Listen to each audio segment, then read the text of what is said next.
This is Overtime, a live series brought to you by Lynx and War Room Media, where we talk about basically anything we want. And here are your hosts, Greg Williams and Ryan Ray.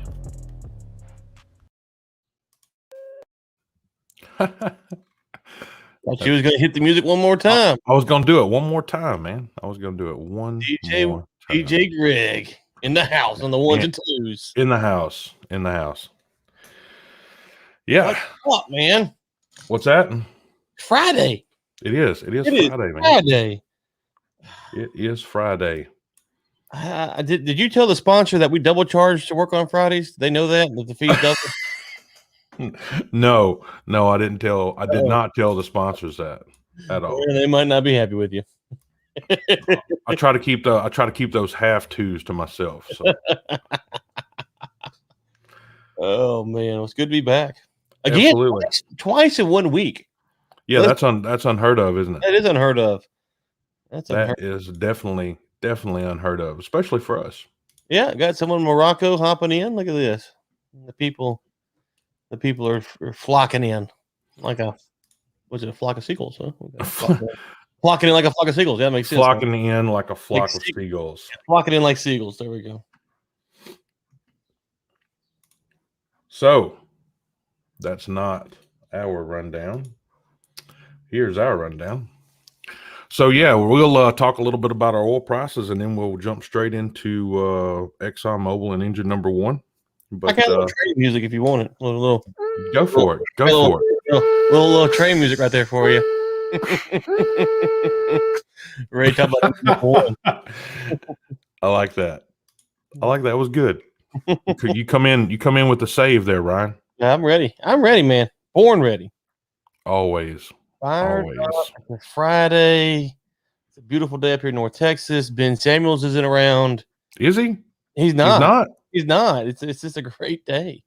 It's a great day. Well, you just meeting all the high points today, aren't you? Yeah, we're checking off all the boxes. So got someone from Morocco. It's a lovely day in the neighborhood. So before we get kicked off there, Ryan, let's talk about our sponsors. They are 14 and 7 Apparel, the small family-owned apparel company based in Alberta. They have roots in roots. That's not even a real word, Greg. They have roots. Yeah, Alberta too. They have roots in oil and agriculture. So everyone get in there and download the Lynx application and visit 14 and 7 and get your 10% off today.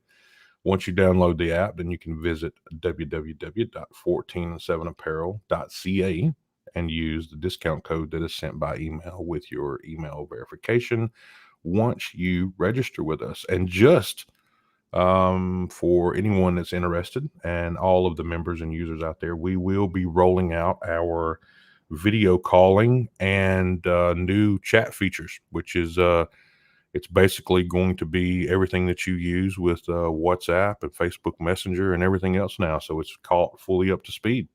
Wow. Yeah. So that's and man, we're excited about that update. It's we do a show on the app. Can we live stream the show to the app? We could definitely do that. We can do that. It's been about 8 months in the making now, and a lot of work and a lot of headaches, but we got it. We're there. So awesome, man. Awesome. Now we just need to get approved by Apple, and that's typically typically Android, and those guys let you kind of slide in there, but Apple these days is hardcore, man. What's as the saying goes, it's a horse of a different color. Hey man, I'm telling you, I mean, if you don't believe it, just see what's going on with Apple and Facebook right now. I mean, Facebook is crying about Apple and their new update, but I'm okay with it, man. I'm okay with Apple, like, doing whatever they want to do. It's their platform, whatever they want to do, but they sure are breaking Facebook's heart. So I think Facebook needs to be a little bit broken down anyway. They need to. I mean, we're obviously broadcasting live on Facebook right now, and it is free. But at the end of the day, I think the privacy thing with a lot of people is an important issue, and Apple's addressing it. So, hey, if you don't want that, man, jump on Android and go for it. I did Android for a year, I've had so I went from BlackBerry, which I used to call my CrackBerry because I was addicted to that thing. Hey, me and the wife were BlackBerry fans forever, man. Yeah, have I ever told you the story about why I went to Apple, an iPhone?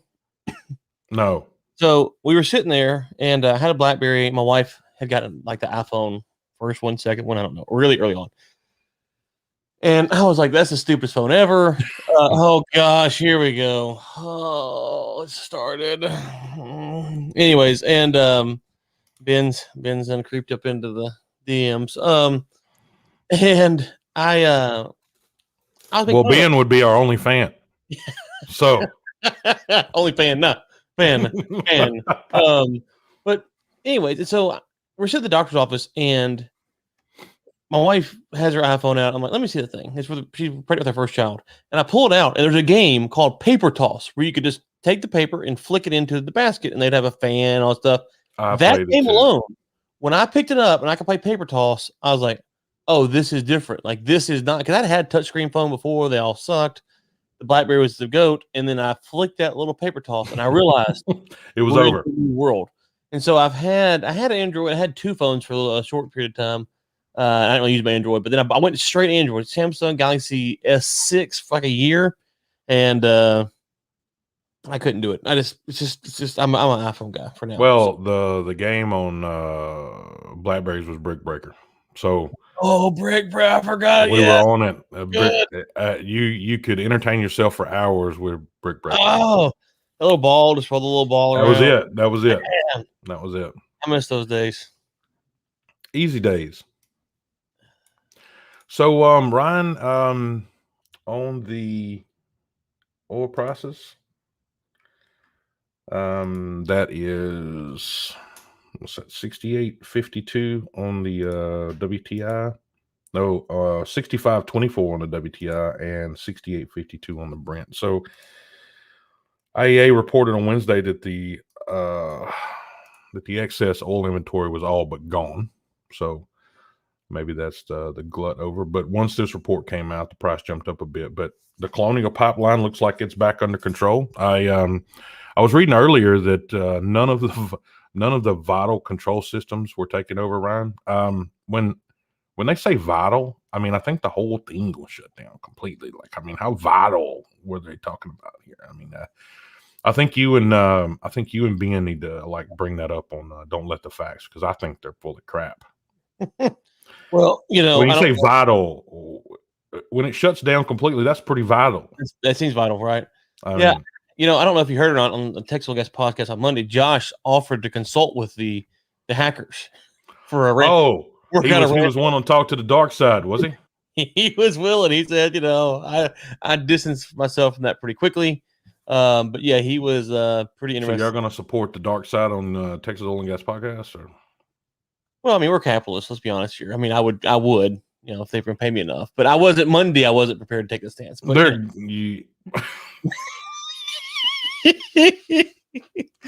how much you paid? Yeah, what's the pay? They only got $5 million, so I think I don't want to be only $5 million. That's the last I heard. They only got $5 million. So I got to. If I'm going to work with a criminal organization, those are rookie numbers. That's rookie numbers. If I'm going down, we got to talk about hundreds of millions to go down. So dark side, get yourself together. Call me back when you're ready. But as far as the oil glut goes, I don't know if you guys follow at @big_Orin ORRIN at @big_Orin on Twitter.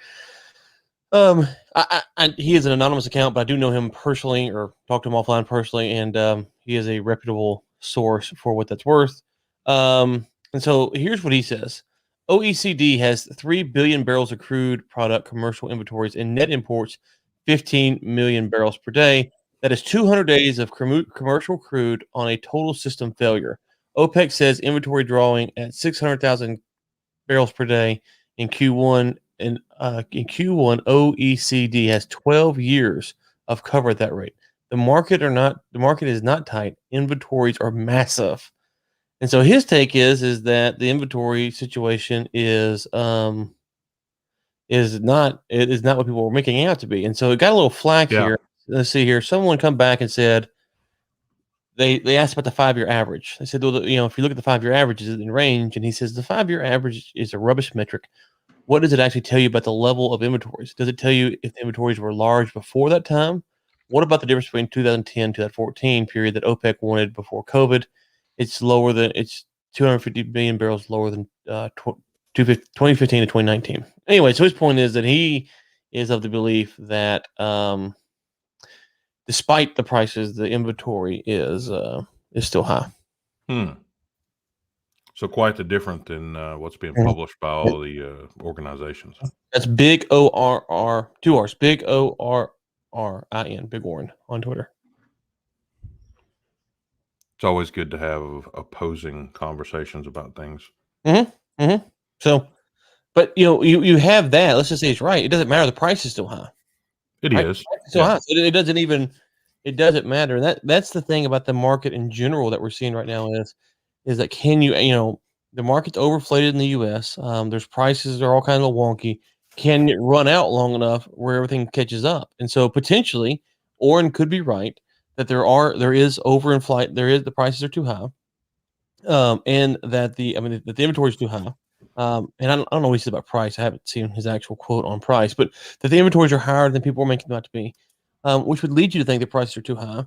But if the economy booms and drilling doesn't catch up, then eventually those inventories will shrink and it won't matter, right? So all we have is the price right now. Price and time. Price and time. Yeah. So we'll see where it goes. But I think we're still in choppy water for now. But we'll see. Oh yeah, I mean, like I said earlier, about an hour ago, I wouldn't just run into that burning building with my upbeat flag waving at the moment. I think I would still hold a little bit of reserve there. But Ryan, before we get into today's chat about Exxon and Engine No. tell us about what's going on with War Room Media and your newsletter. We had to jump off last show, so yeah, bring us up to speed. Well, so I started the newsletter basically a year ago, and the goal was to make it a monetized product. And essentially, a couple things happened. One, I learned through the process. Let me back up. When I moved to Substack, there was a couple of Substack accounts that had the ability to put on multiple products inside their Substack. And I thought that was open to everyone. And so I moved when I started doing Substack, I was going to have my Textbook Gas podcast, Energy Week podcast, my newsletter. I was going to put all my stuff on there. So that way you could have all of this content for one price, and it's all there, some of it free, some of it not, but it's all there, right? And they said, no, you can't do that. It's like, well, thanks, guys. Right. And so because I want to talk, and so then you're kind of stuck, well, because I don't want to talk about China every day or oil and gas every day, or I don't want to talk about it every day, right? Because I think that's part of the problem is that, especially about paid content, that you're trying to pump out stuff and people are paying for it. It's like, is this really worth paying for? But if you can talk about different topics, I think you can kind of do that, and then people can decide which of the topics that you talk about they want to hear you talk about. So they wouldn't let us do that, and it wasn't just us; it was everybody, but like the top big creators. The other thing I learned through the process was it's not the way their Google Analytics work, because it's through email primarily. It's hard to pick up subscribers outside of social media. Right. And so I don't really like to spend a lot of time promoting stuff on social media. And so I don't have a big social media followings. So, your list growth is really slow and really dependent on either you pound it out on social media or, people sharing on social media. And of course, if you don't have a big following, that's kind of hard. So you had that. And so then you're trying to say, well, we want to convert, our list to paying. And at the end of the day, the conversions were just so slow. You're like, man, we had good readership, but the ones that want to pay. And part of that was probably not good enough content, not regular enough. But the kind of the premise and so the frustrating thing was I decided I wasn't going to continue publishing on there.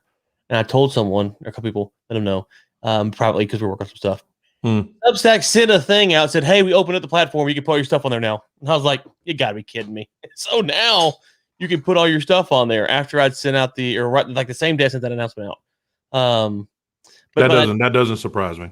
So by that time, it was like, okay, because I'd asked them 3 or 4 times because I understood that would be the best way for me to monetize would be to bring in all of my shows that I can. I don't know about this show, but the ones that I'm in control of, at least Textbook Gas podcast, Energy Week, Don't Want the Facts. I can bring in those shows and put them on there, offer them for free, but at least now they're directly promoting the paid content behind the wall. And they wouldn't do that. So that means if you sign up for one newsletter, you got the same kind. I couldn't slice it up anyway. And so, anyways, the fun thing is, like Biden's raising taxes. I can talk about that here on the podcast with you. I don't think I'm gonna write anything of beneficial that someone needs to pay for. Right? I'm not gonna write. Like I can tell you why I don't like it. You can find that everywhere else. That's not really that. The stuff I have opinions on, I do want to write about, probably in either short ebook or short book format. Try to flesh out stuff in longer format. So that's essentially it. Okay. Well, I mean, so you are gonna stay with them, or are you bailing off? Well, I have. Yeah, the account's still open. I can still publish there. I don't know. So you're mainly going to be coming across just the podcasting platforms right now. For now, yeah. For now, I haven't decided what I'm going to do with the Substack. I think they haven't said this publicly, but my guess is, and I don't know why they did it this way, but my guess is that they really opened the features up to all of the big people that wanted them, and they didn't let the little people get them. And I don't really understand why, because it seemed like the big people because I subscribed to a couple of them to see how it worked, and they worked fine. There's no problems that I could tell. So I don't know why they wouldn't open that up, but well, if you continue with your newsletter or anything else you decide to do, then let us know, and we'll plug you into our weekly newsletter as well. That goes out every. Thank you. Yeah, it goes out every Sunday. So whatever you're working on, we'll plug you right into ours too, and you can just jump right in there. So. Well, thanks, sir. So I don't know. As soon as I make a decision on that, I'll let everybody know.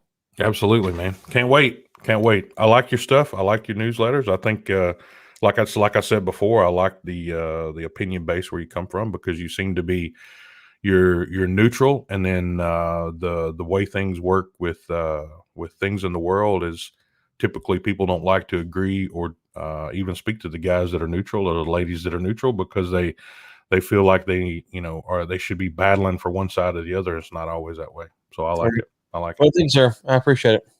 All right. So yeah, today we'll talk about.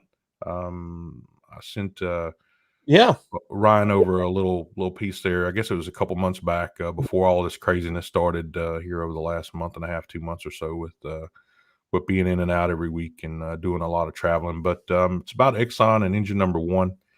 The Engine No. 1 is not a choo-choo train.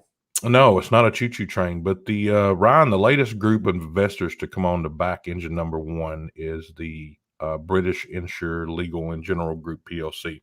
They're the largest investor to date, and I think it's something like 1.6 billion they've got in Exxon. But they have joined the New York Pension Fund and the California Pension Fund, and so I'm going to be reading a bit about out of some of the stuff I wrote and sent you.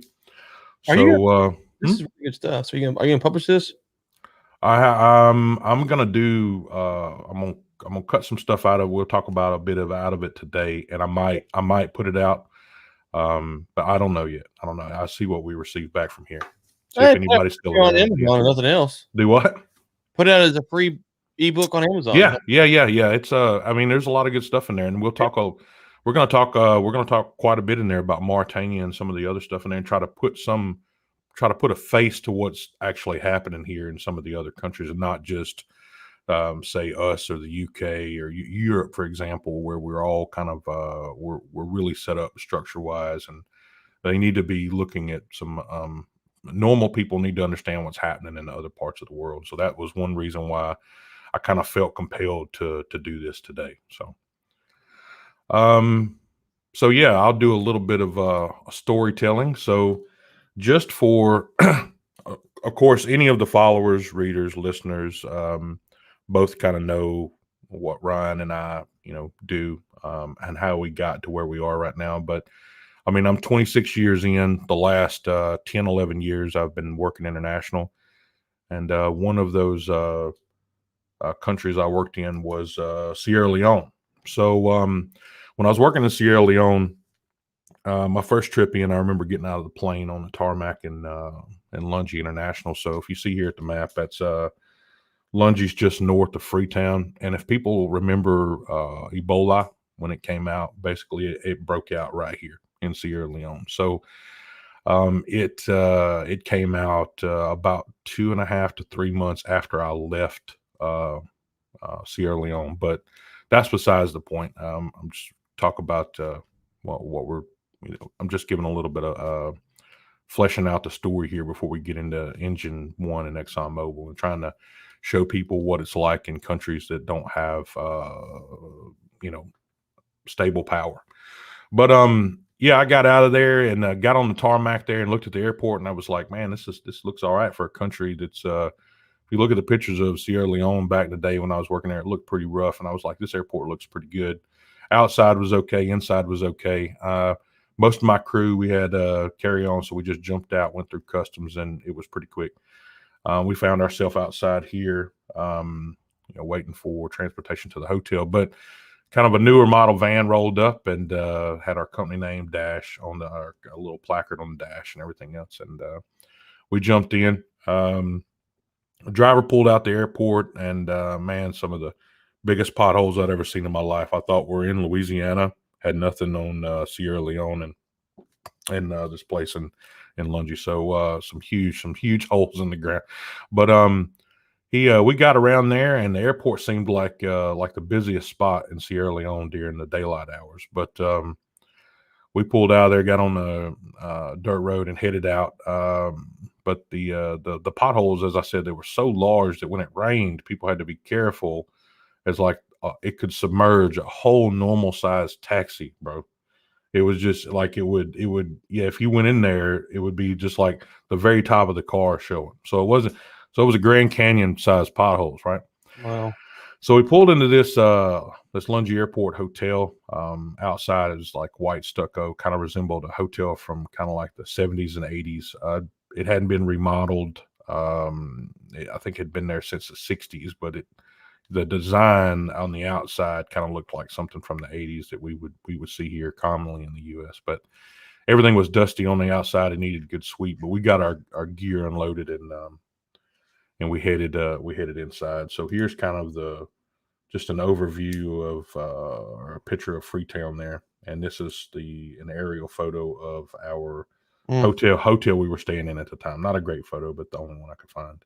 Mm-hmm. We got checked in, headed into the rooms. We were bunking two to a room, double beds with this. This is the actual photo that I took. That's that was our mosquito nets draped over the beds. That's always weird sleeping under those, isn't it? It is, man. It is. And if you're a rough sleeker, I guess that's better than streaker. If you're a rough sleeper, you'll get tangled up in those guys. So, but the smell in the room was a bit damp, like the air conditioner had been running for a while, and the room was kind of resembled something out of a 80s detective movie. The floor print on the blankets and the bed, and woven wood furniture, and kind of like the floor tiles. It was like something that you would be in, like maybe somewhere far south California in some kind of surf hotel with like 5 rooms or something. But anyway, we're only there for one night before we were headed out to rig the next day, so it didn't really matter what I was in. I just crawled in and grabbed a nap. But later that night, I got up, grabbed a quick shower. Bathroom was super small; it had no lights. I used my cell phone to light up the room so we could get a shower. So I could get a shower. But the low pressure, it was basically a cinder block square with an opening in the center with no top. So it was open to anyone that could toss something over into it while you were showering. So, and all the, it's kind of like one of those showers you had in high school, but all the pipe work ran up the back side of the wall where you could see it again. No, not fancy at all. Not fancy. But again, you're only there one night and you're headed out to the rig. It was no issues, but got dressed. I went down the hallway where the dining area was at, and it was we sit down at the table. There was 2 other my crew that was there at the time.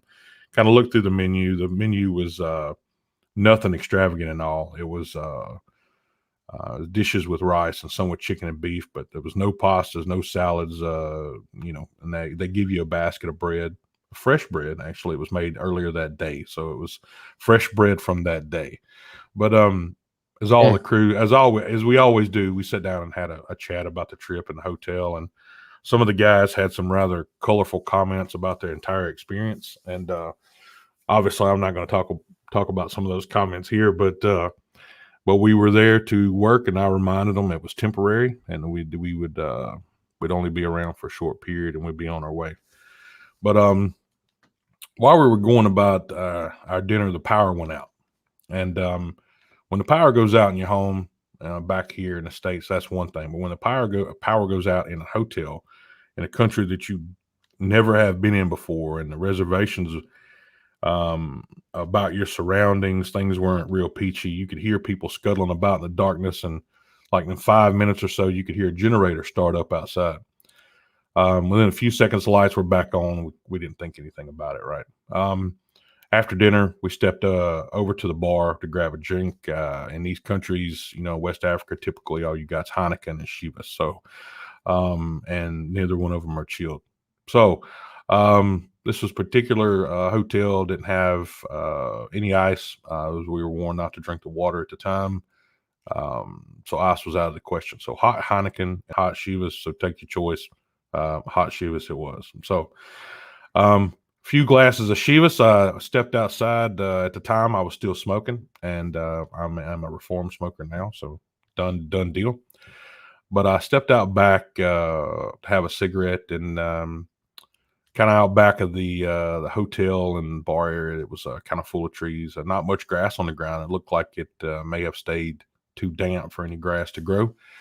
But there were some small kind of grass piles like scattered about 6-8 inches high.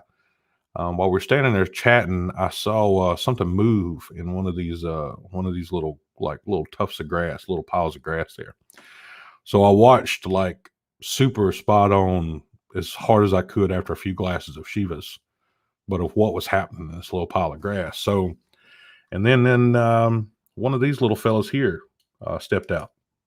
So, I didn't actually at the time think, like, what am I going to do? I was thinking football kick. I didn't have a pistol, didn't have anything. Of course, what was I going to do if this thing came at me? It was, it looks and this picture doesn't do it justice, right? This picture is like showing it in its infancy form.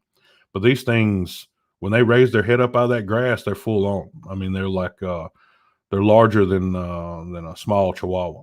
So they out there, they fill up that little grass tub. So I was, I'd never seen a lizard like this. I've seen obviously bigger ones in the bayou, with gators and stuff, but never saw these little fellows running around. So I didn't know what they were up to. But we're from North Louisiana, Ryan, and we spent many days out in the big woods where we had coyotes and multiple different kinds of snakes. And when you work out of South Louisiana, which I did almost my entire career up until I went international, you'd find gators stretched out across the highways, and you fight off mosquitoes big enough to carry away domestic cats. So it wasn't like I was going to like run back inside in fear. It was just like, look at this guy, check him out. Anyway, this guy just caught my attention. So as we were standing there, the power went out again. This time it was the generator, and the generator ran out of fuel. So I turned the cell phone light on again and walked out to the road in front of the hotel, and there were no lights as far as you can see in all directions.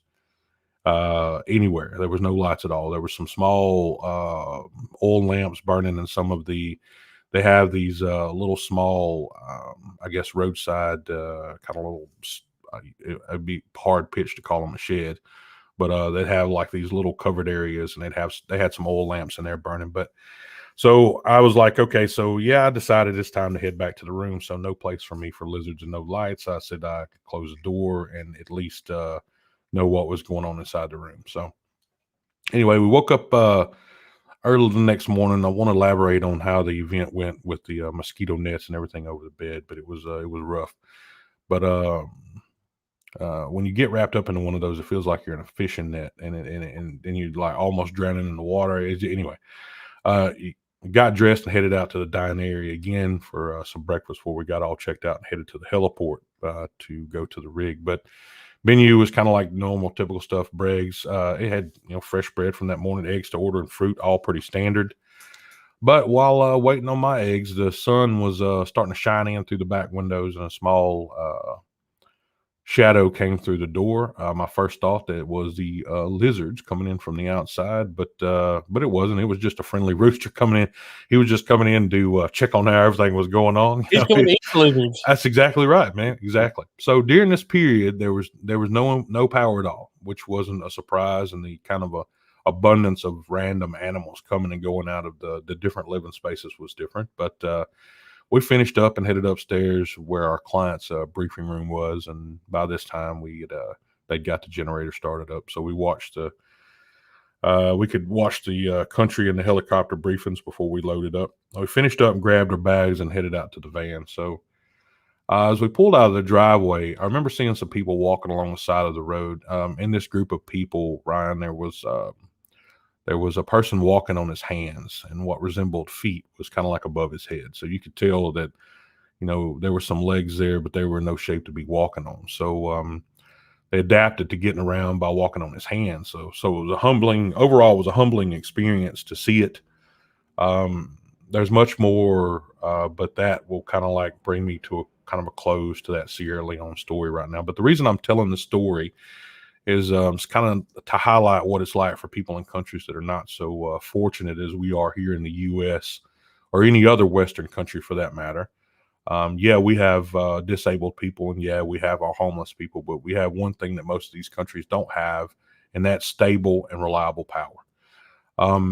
That's the point of what I would like to talk about here, is the stable, reliable power, the exploration and development in countries that are less fortunate to enable them to have the same things that Western countries have each day. We never have to worry about power. Why? Because it's abundant and it's plentiful. Why is it abundant and plentiful? Because we have been developing the resource for over 100 years, and we've shared our knowledge with other countries so that may have the same abundance we have been enjoying for so long. Ryan, any thoughts so far? You enjoying the story?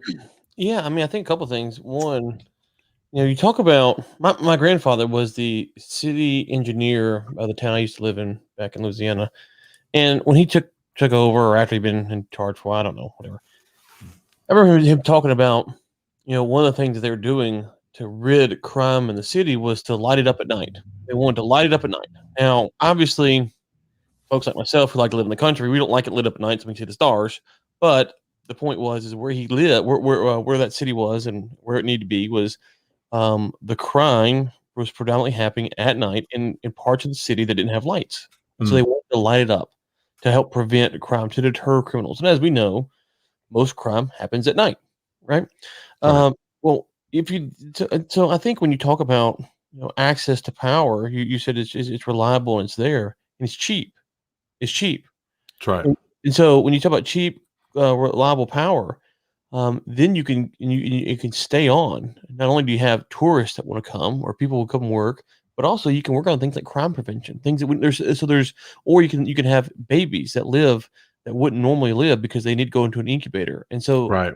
it's all of these things that have to be. I think your story is kind of a great analogy of, here you are, but let's just be honest. If you're in a hotel, I don't care what hotel you're in, anywhere in the world, and the power goes out, you get a little nervous. Yes. Right? You do. Are the door locks going to work? Because if they're those key card ones, I don't know how that works. Well, what do I got to go in the hall? How long can I open the window? How do I get food? Like you are out of control of the situation, not out of control like as in you're losing it. I'm saying like you have no control of what's going on. You can't call the power company and chew them out. You can't turn the generator on. You are literally at the mercy of everyone else. Definitely. So whether you're in Greenberg, Texas, or Sierra Leone, or China, it doesn't matter. You get nervous, right? And so the second thing is that you got to have cheap power, and then when you have cheap power that's reliable and stable, then you can have people who want to come stay in your in your city or your town or whatever, and then they will put in dollars, right? So it builds step by step by step by step by step by step by step. So, but we're we're at the upper tier of this build. You know, we've had our day in the sun. You know, we're 30, 40 years into like having our country fully domesticated for power. And so, Where would yeah. you rank South Africa among the African nations? Well, this is where I'm going to get into our next part here about Mauritania. And this is I'll just say real quick. I was having dinner with some pretty decent officials down at South Africa one time, and they had one of the brownouts. We're having a nice dinner on the patio. Yeah. You know, there's a nice fish, there's wine or beer or whatever it was, and we're out there. And this is boom. a former guy, former top BHP official, former number 2 guy in the Department of Energy. Boom, power goes out, and they were embarrassed. Sure. They are talking to someone from America. Now we're friends, and I didn't care, but they were still embarrassed. Like, oh god, here we are. We're trying to do these big deals, and we can't get the power to stay on, right? Yeah. Well, that's South Africa, which is kind of the top end of the spectrum. Well, if you're in a country that's got a lot more problems than South Africa does, and the power can't stay on, then it just compounds those issues. So that's what that's here. I'm going to do some comparative analysis about population size and what it would look like and feel like if one of these countries swapped directly over to a green or renewable energy within the next, 5 years, and kind of what the effects would be. So, yeah. So about Mauritania, I'll just use Mauritania for an example because that's where I got all the numbers from. But this is Mauritania, a little overview photo here of it, aerial. But the country of Mauritania sits in Northwest Africa. It has a population of over 4.5 million people, and has grown 529% since 1960, which is in the states. That's we have some states that have grown that much in the last 4 or 5 years. Texas is one of them, but it is primarily made of 3 main ethnicities: 53% Bedan, which is white Moors; 30% Haratan, which is black Moors; and 17% West African. It is almost 100% Muslim, with most inhabitants adhering to the Sunni denomination. Mauritania achieved their independence from France in 1960 and formalized into one-state party in 1964 with a new constitution. There's much about the rise of political power in this country, but after this period, but we're going to go into the energy kind of sector overview. Mauritania, under its 2016 accelerated growth and shared prosperity strategy, considers energy to be a priority for poverty reduction, which every country should have it as a priority for poverty reduction. Their generation capacity, their installed capacity right now, I'll say right now, we're talking about from 2016 to now, is 380 megawatts. So fossil fuels is 263 megawatts. Renewables is 117 megawatts of power. Africa, kind of like new megawatts to date. Their connections, their current access rate is 29%. So their rural is 2% and urban is 47%. People without power. Now remember, Mauritania has 4.5 million people. People without power is 3 million. So everyone can let that sink in for a minute. A country with a population of over 4.5 million, 3 million of those people are living without power because of access to funding, credit worthiness of the utility, and lack of stable regulatory structure. So with 3 million people without power, the other 1.5 million are living off of 30% renewables and 70% fossil fuels. So oil and gas is abundant and plentiful. Why, Ryan, would we replace it when over 66% of the country is still in darkness? Well, this really gets my goat right here, Greg, to be honest with you. I think there's a lot of talk in our country about, elitism or, caring for the poor and downtrodden, and energy policy. Energy policy is one of the most direct ways you can influence the disenfranchised, the poor, the downtrodden, those who are trying to get a leg up. And to me, when you talk about bad energy policy, it doesn't affect the millionaires or the billionaires who can bring in backup generators, buy extra solar panels, go buy land and put wind farm on it. or lease the land for wind farm, whatever. It doesn't affect those guys. It affects the person, the single mom with 3 kids in the apartment whose light bill went up, 4 or 5% over the month. But for them, that's the difference between having to work extra hours, work another job, can't take the cab, got to walk. Well, now That's she's right. in danger at night on the street. So, the question that you're asking is why, and I'm telling you that the answer, unfortunately, is we did not care about people enough to actually to do the best thing for them in most cases. Now, there is sometimes where you look at, remote villages that are too far off the grid, and you say, okay, well, what do we do here? Well, maybe it is some solar, maybe it is some wind, maybe it is some kind of biofuel thing, because they're so far from the nearest grid to build an infrastructure isn't practical. The thing about having these remote places like that, Ryan, is like you can't when you bring something in there, you can't just like tip your toes into it. You got to go full on or nothing at all, because what you tend to do there is you create a generation of people that have luxuries, and then all of a sudden they don't have luxuries anymore. And then those villages become vacated. No one wants to stay anymore because they don't have any power. They don't have anything to connect to. They become, if you've never introduced one of those remote villages to power or anything else, it's not a problem because there's generations of people that's been getting on there forever.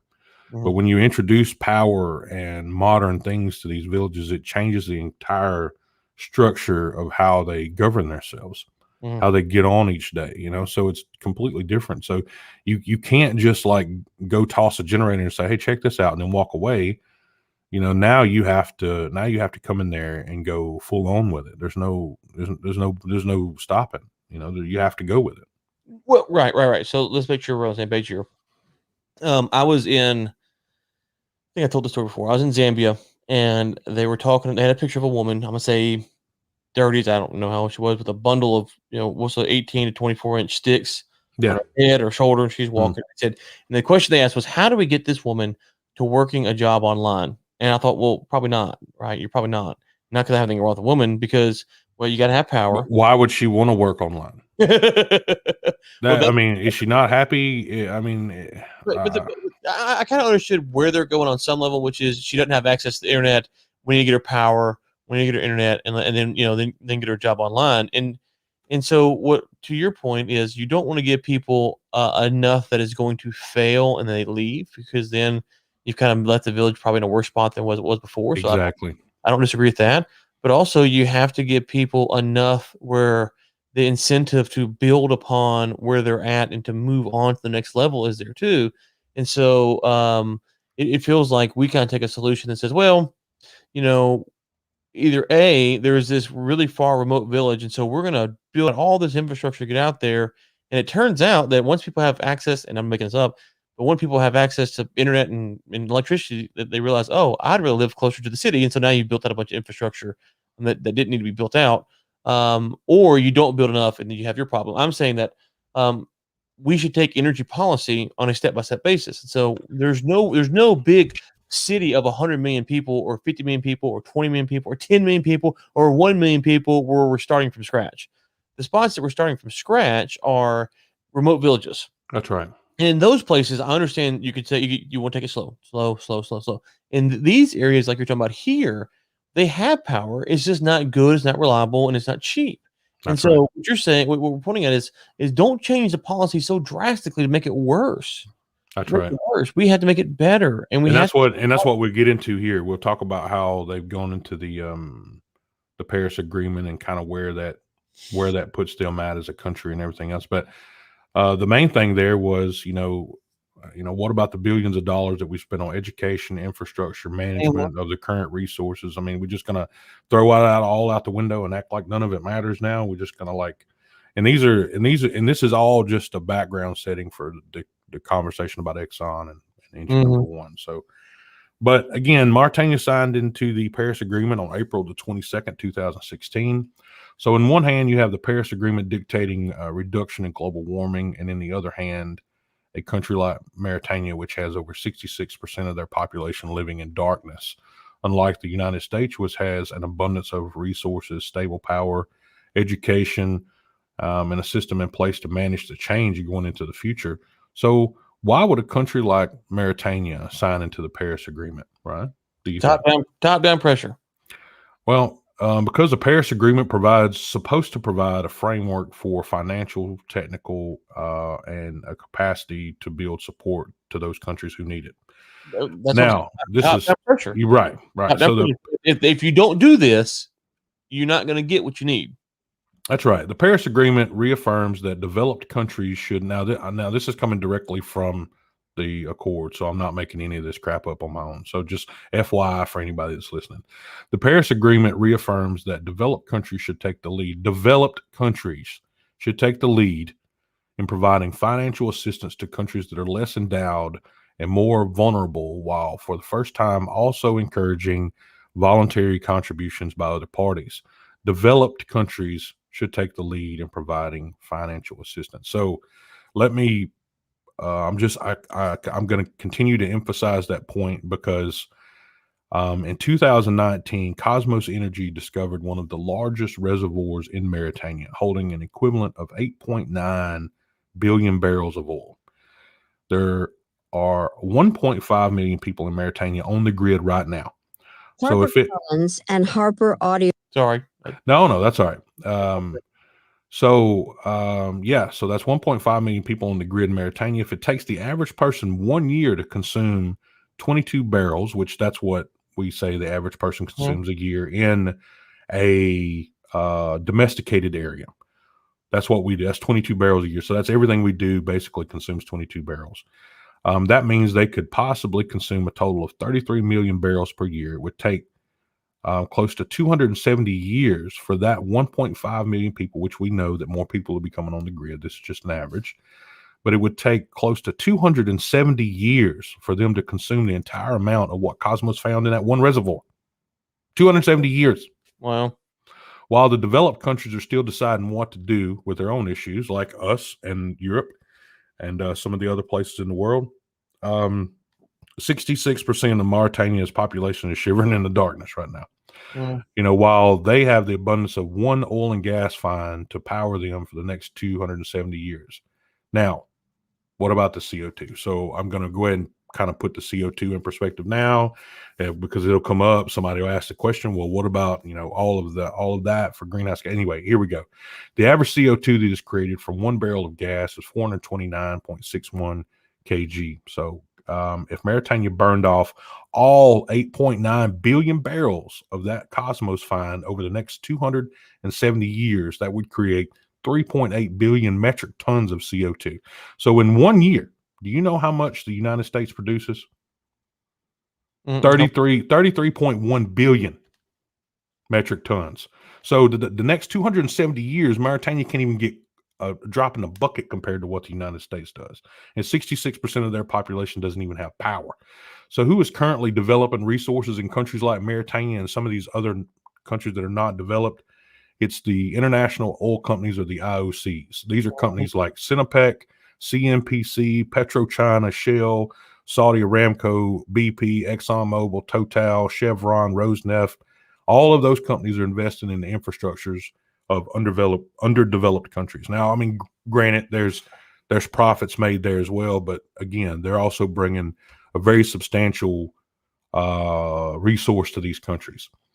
So before we go all into it, there's recently been a kind of heavy pressure from climate activists on the reduction of investment in infrastructure of oil and gas. Almost all of them are making adjustments to their projects, investments in overhauling the companies to be more in line with what the climate activists and the Paris Agreement deem suitable for the reduction of their CO2 footprint. This pressure makes investing and development in less fortunate countries harder than ever before. Ryan, any comments up to this point? No, I mean, I think you're all over it. So next we'll talk about what's called quantitative easing. So we're embarking into a new era of investment responsibility in regards to oil and gas, or some people think so anyway. Quantitative easing is a form of unconventional monetary policy in which a central bank purchases longer-term security from the open market in order to increase the money supply and encourage lending and investment. Quantitative easing has been used extensively with central banks creating money to buy bonds from financial institutions. So why not use QE or quantitative easing to buy controlling stake in fossil fuel companies? In more common terms, shares of the companies being purchased by large investment firms to enable them to force the companies into making decisions in regards to where the money is invested. These thoughts are largely based on the profit over environment, for which has been wildly used in every conversation about oil companies for the last few years. If you were one of these people in maintaining without power or clean water, are you concerned with profit, Ryan? Profit? Yes. For Exxon? Yes. No. Okay. So if you are, then you're most likely not listening to this show right now. Anyway, there was a piece written by the Harvard Business Review that laid out a plan that would involve one hedge fund company and the placement of their selected board members on the board of ExxonMobil, for which did not get announced in the February 2nd, 2021 8K that was filed by ExxonMobil. Now, of course, it's been a while since I wrote this, Ryan, and sent it over, but that was the last note for their 8K. So, who is Engine Number One? According to their website, Engine Number One is an investment firm purpose-built to create long-term value by harnessing the power of capitalism. They believe a company's performance is greatly enhanced by the investment it makes in workers and communities and environments. They believe that over time, the interests of Main Street and Wall Street should align, and they can engage as active owners to create value by focusing on this alignment. So while we're moving along here, talking about Exxon and Engine Number One, let's not forget about the 3 million people in maintaining without power at this moment. So I'm going to keep plugging it in there because that should always stay in our mind. That's the main driver of this show. So we want to keep that in there. The investors behind Engine Number One are listed on their website. When you find a bit of free time, have a look through some of their public profiles that are available on LinkedIn. I find it interesting and conversation engaging that the profiles that are public do not have any experience in the energy sector except one person. But each of them have found their way over to the hedge investing and using share purchase as leverage for the environment, all in the name of saving the planet. The board members at Engine Number One have suggested to replace 4 current Exxon board members with one of the 4 with previous industry experience. So that's Gregory Goff, which was a previous CEO of Andover and also retired from his position as executive vice chairman of Marathon. Although the other 3 have a stunning amount of information behind them, none of them stick out like Mr. Goff. Mr. Goff's been an executive through Andover, Marathon, MPLX, and Tesoro. He would certainly have a wealth of knowledge that would be needed to sway any board of directors if he had the lion's take of the company's shares sitting in his pocket. But what would be in it for Mr. Goff, Ryan? Do you think he's doing that for free? I'm going to say no. I think he is concerned about money somewhere along the line, Greg. I suppose asking that question would seem asinine, but if we're talking about profit over environment, I guess profit while saving the environment is okay. Well, if you're actually saving the environment, can you have both? Well, okay, hold on. When I use the term saving the environment, I start by the people that actually live in the environment. Okay, so if you're talking about that, then yes, you're fine. You're fine, no problem. But I guarantee he's not doing it for free. Yeah, if you're talking about killing the people that live in the environment so you can make money, then you have a problem. Again, I don't know. I think here again, it's one of those things where I said I guess profit while saving the environment is okay, but I mean here they're looking at both. So the rest of the proposed board members have renewable, wind, and technology on their resume, and would really supplement Mr. Goff in facilitating change. Although I asked it before, but they're not doing it for free. But right, I mean I asked because if they're passing along their talents to Engine Number One for free, and they're wanting to help to change the future, I suppose that asking to be paid for it would be a bit much, wouldn't it? They should do it for free, wouldn't they? I want to be careful here because I'm not. So this podcast, right? This podcast is a free product, and we're giving our opinions and stuff like this for free. And if Exxon called me up and wanted me to speak, I would do it for free. But they call me the second time, like, okay, hey, the first time was on the house, the second time was for free. And so I don't think it's contradictory to say that you're trying to do something good and trying to make money. No, I think the problem here is that most of the time what you find with these organizations is what they're doing is not good, and then they're making money. And oh, by the way, because they're pitching it the right way, they're actually making more money than they should because they got the laws passed or whatever it is to help them as well. Well, they're working their way up, Ryan. I mean, I think right now, I think back in engine number one, I think they're up to 18% now, or something like that. But what is striking to me, looking through all the info, we see that proposing to place these 4 very distinguished people on the board of Exxon, but they're not revealing what their compensation will be. Although every board member that's sitting with Exxon, everything is published publicly. So every single trade, every single dollar, regardless if they're making whatever they're making a year, it's all publicized. So none of the ones that are being put on the board right now are being proposed by by engine number one. None of their compensation or proposed compensation has been made public yet. So, I mean, hey, maybe engine number one will be willing to make public that compensation, but would be for turning one of the largest oil companies into a proponent for renewable and sit on the throne of energy transition. I haven't come across where this is charity yet, unless I missed it. But so you gotta wonder though. Anyway.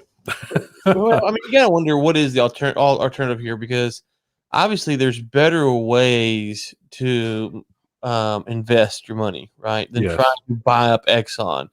I agree. Before this, you go, okay, are you you're trying to buy up Exxon so you can get 1 board seat? Okay, or 2 board seats? Okay, maybe, but why don't you go invest in some renewable company, because they already have what you want, and so it makes you wonder if there's some more nefarious actions going on here. It's a huge public display of just pole position is all it is. But so engine number one has a campaign called Re-Energize Exxon.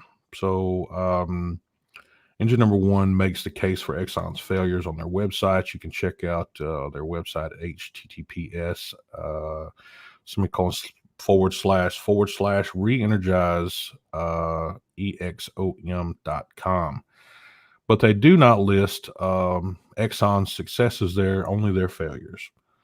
So we'll run through a quick list of Exxon's accomplishments to date. Now, before we go on any further, I am not a fan, or I'm not a Exxon cheerleader. So don't put me into a group that is all Exxon, because I'm not. I mean, I'm pro oil and gas. That's what I am. I'm pro any company that supports the structure and gets people that are less fortunate than us power and things in these countries. So that's the companies that I'm for. But I also am quick to call out people that are not going to put their positives up on the platform, but they're going to put their negatives up there as well. So let's just talk about some of the lists of things that Exxon has accomplished to date, in case anybody has kind of forgotten them. But Exxon is a 135-year-old American company.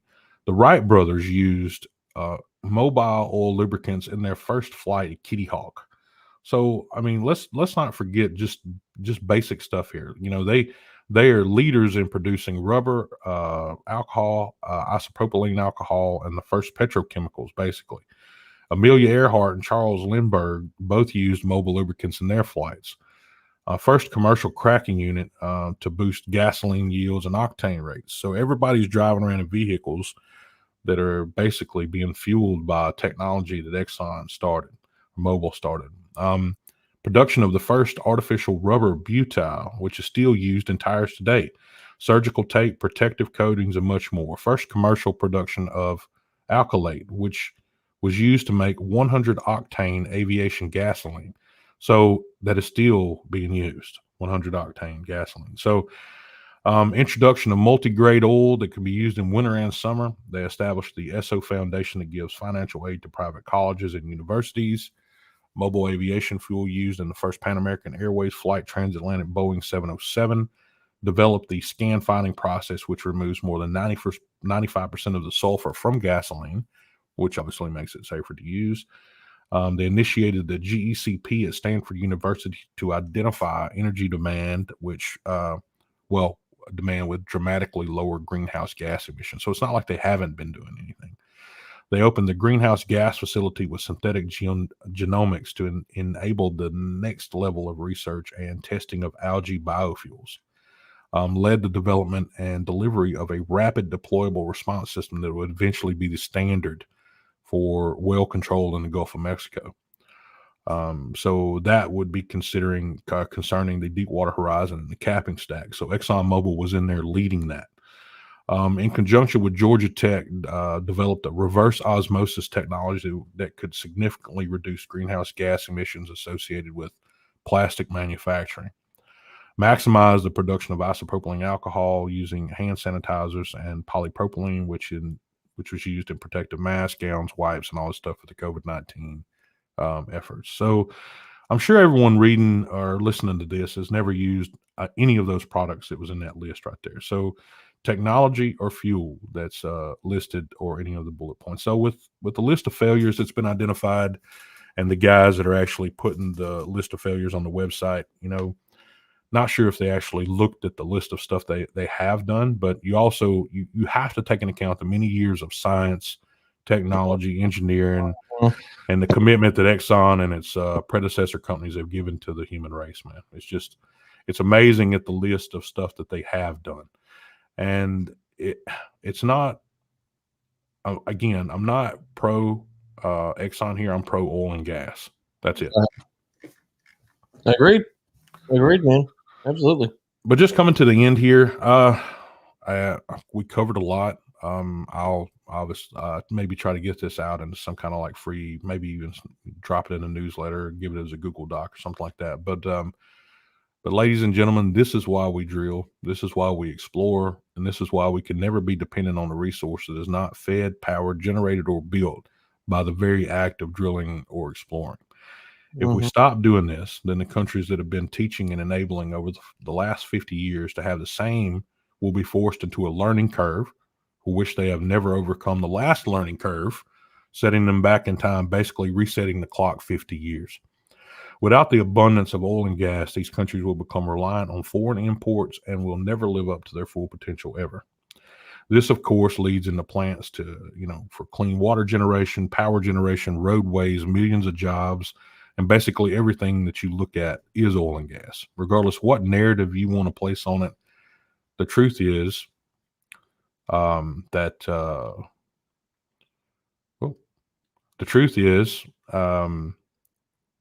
a little computer glitch there. But anyway, the truth is you can't get away from oil and gas. What you end up doing is forcing countries that are less fortunate into an abysmal dark pit for which they will have to learn their way out of, unless we as the world are prepared to help them first.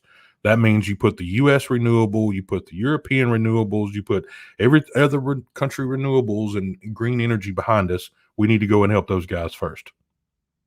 That's what we need to do. Unless we're prepared to do that, we're setting them. This means we're setting up, these green energy programs, renewable resource availability, including education, and begin to share our knowledge now. We may be looking at massive famine, entire country grids going down, and disabling the very thing that we strive so hard to give, which is independence. So that's my take, Ron. I think you summed it up well, sir. Kind of a gloomy note to leave everybody on a Friday, but it is what it is, right? No, I think it's something that we have a lot of people from international companies that visit over time, as well as West Africa Weekly, and that's a huge thing that they need to know. Everybody needs to know that. So if we're ready to just throw all our stuff in a suitcase and put our own things behind us and go give green energy and renewable energy to these countries that don't have it first, then let's go do it first. Let's do it there. There you go. Let's get them on the grid first, and then we go behind them.